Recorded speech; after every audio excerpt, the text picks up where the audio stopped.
Olá, meus irmãos, sejam muito bem-vindos ao canal Caráter Cristão. Meu nome é Roberto Castilho, estamos aqui para a série Conflito dos Séculos, capítulo de hoje, o 47, a Aliança dos Gibeonitas. Vamos para a vinheta.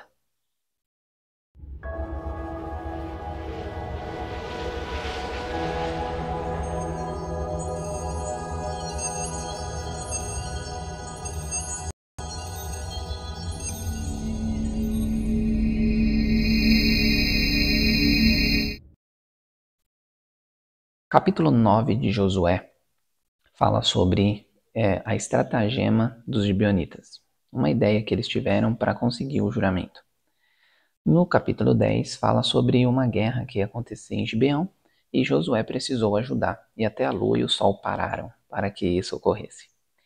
Lá no Patriarcas e Profetas, logo nos primeiros parágrafos, vai falar sobre essa estratagema dos gibeonitas, que foi o seguinte: eles se vestiram como pessoas de longe, eles usaram sandálias ruins, roupas ruins, essas coisas assim, bem pobres, para conseguir enganar os israelitas. Josué falhou em não consultar a Deus e acabou sendo enganado.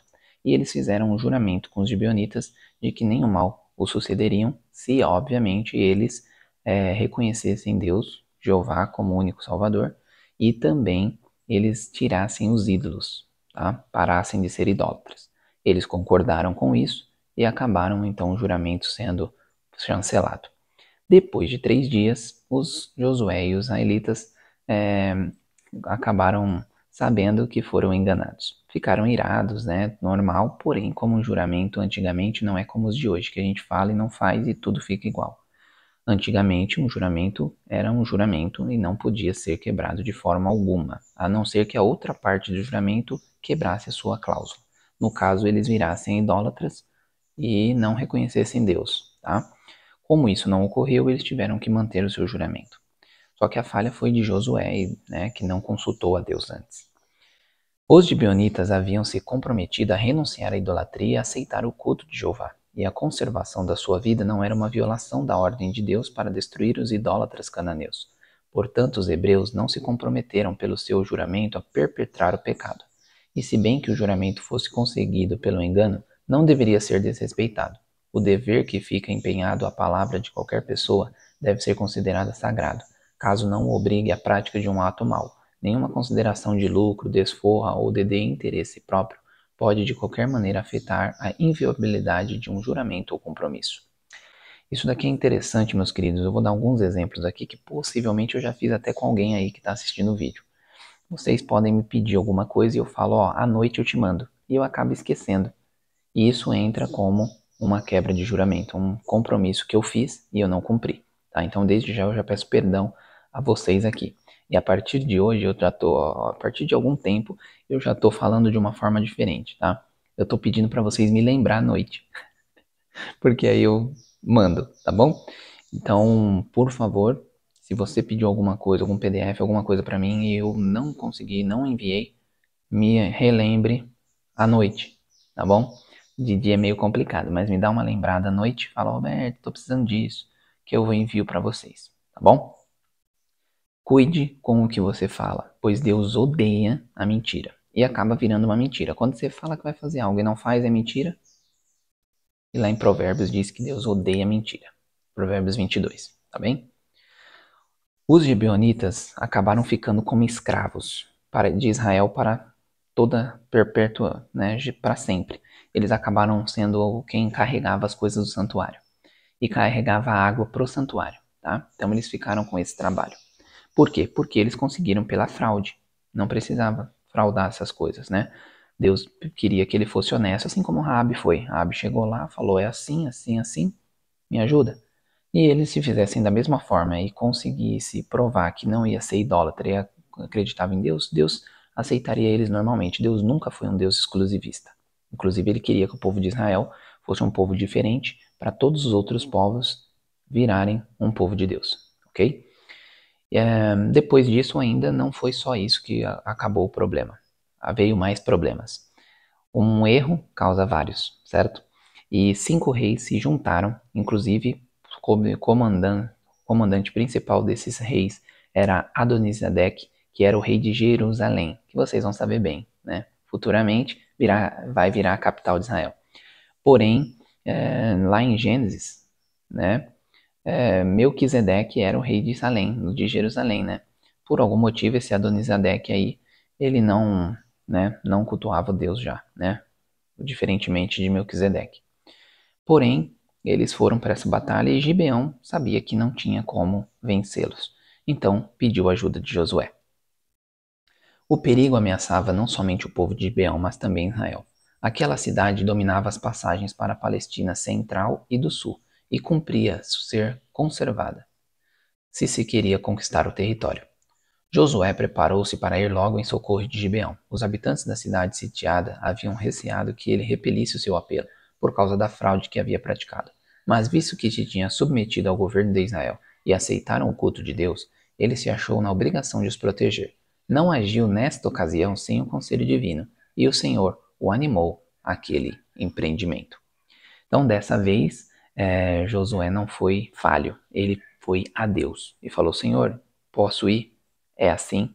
E Deus o respondeu: pode, não temas, porque eu vou te entregar todos esses reis em suas mãos. E Josué então partiu para a batalha. Chegando lá, né, a surra já estava preparada, porque se Deus falou, vai acontecer. Então Josué conseguiu bater neles de por cima, por baixo, né? E Deus mandou saraivadas de pedra por cima, unindo ali o poder divino com o esforço humano.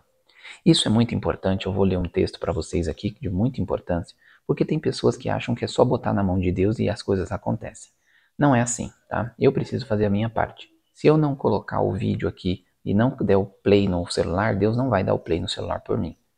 Se eu não levantar de manhã e não estudar a minha série Conflito, Deus não vai fazer com que as coisas entrem na minha cabeça eu dormindo lá no meu quarto, tá? Então você precisa ter seu esforço, acordar cedo, ajoelhar para orar, estudar o estudo da lição, abandonar os vídeos da internet, os filmes, as séries. Se você não tirar isso da jogada, você nunca vai ter gosto pelas coisas de Deus. Satanás sempre vai estar na sua frente. Então, se não tirar tudo essas coisas do caminho, pode ter certeza que você vai ser um derrotado. Então, você precisa fazer sua parte. E aí Deus vem e faz a parte dele. Amém? Inclusive, antes de eu ler o texto, Josué pediu para o sol parar e a lua parar. Muitas pessoas podem achar que Josué era arrogante, mas não. O Espírito de Deus inspirou a oração de Josué para que de novo se pudesse dar prova do poder do Deus de Israel. Portanto, o pedido não ostentou a arrogância por parte do grande líder. Josué recebera a promessa de que Deus certamente subverteria aqueles inimigos de Israel. Contudo, aplicou tão decididos esforços como se o êxito dependesse unicamente do exército de Israel. Fez tudo o que a energia humana podia fazer, e então, pela fé, clamou rogando auxílio divino. O segredo do êxito está na união do poder divino com o esforço humano. Aqueles que levam a efeito os maiores resultados são os que mais implicitamente confiam no braço do Todo-Poderoso. Glória a Deus por isso. E esse texto ainda termina falando que Josué fez aquela oração rápida, mas ele passava horas orando. E aí diz que homens de oração são homens de poder. E é por isso que ele falou para sol, para lua. E eles pararam no mesmo instante. Por quê? Porque Josué era um homem de oração. Queridos, eu gostaria de fazer aqui com vocês vamos aproveitar que nós estamos com um juramento. Vamos fazer então um juramento? Bom, vamos nos comprometer a essa semana a todos os dias, de manhã e à noite, orar 20 minutos. Você vai pegar o seu celular, vai colocar lá um timer, 20 minutos. Vai ajoelhar e vai ficar ali. Você vai começar a orar, vai ter hora que Satanás vai te bagunçar a cabeça, vai começar a colocar um monte de coisa na sua cabeça, você persiste. Só levanta com 20 minutos. Você vai fazer isso. No começo vai ser difícil, mas depois você vai ver que vai começar a aparecer um monte de coisa na sua cabeça para você orar, porque o Espírito Santo vai estar te ajudando. Isso de manhã e de noite.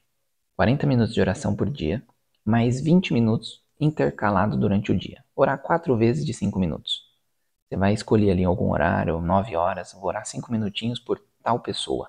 Eu vou orar mais 5 minutinhos meio-dia por tal pessoa. Eu vou orar mais 5 minutinhos ali às 3 da tarde por tal pessoa. Às 18, mais 5 minutinhos por tal, pela igreja. Sabe? Coloque metas. vou orar pela família, pela minha família, vou orar pela família de não sei quem, vou orar por não sei quem. Aí você pega aí e vai orar 1 hora por dia. Vamos fazer isso aí? Com a graça de Deus? E vamos ser homens e mulheres de oração, ok? Bom, algumas lições que a gente pegou aqui. Primeiro, Deus odeia mentira, então cuidado para não ser mentiroso. Fazer juramentos e não cumprir, compromissos e não cumprir. Pedir orientação divina. Sempre antes de fazer qualquer coisa, peça orientação divina. Não cruze os braços e ache que Deus vai fazer tudo por você. Você precisa fazer sua parte e Deus vai fazer a parte dele. Ser uma pessoa de oração, ok? Essas são as 4 lições principais de hoje. Eu espero que vocês tenham gostado disso. Amém? Que Deus abençoe cada um de vocês e como nós estamos falando de oração, vamos orar. Grandioso eterno Deus, Pai Todo-Poderoso, estamos aqui agradecidos ao Senhor por mais este maravilhoso estudo e peço aqui que o Senhor nos ajude a se comprometermos em orar 1 hora ao dia, pelo menos por uma semana. Pois eu tenho fé em Deus que depois a gente vai orar muito mais durante as outras semanas, porque o Senhor é o Deus Todo-Poderoso. A oração é tão poderosa que Satanás treme quando um povo de Deus ora. Então, meus Deus, nos ajude a ser um homem e uma mulher de oração. Este é o meu pedido no doce nome de Jesus. Amém. Bom, meus queridos, não deixe de compartilhar o vídeo. Se inscreva no canal. Ajude a chegarmos a mais pessoas. E também dê o seu like no vídeo, porque o like é de graça e ajuda a chegar em mais e mais pessoas. E caso vocês queiram nos ajudar com recursos, o Pix está na descrição do vídeo, graficacastilho@gmail.com. Bom, que Deus abençoe a todos vocês e até mais. Tchau, tchau.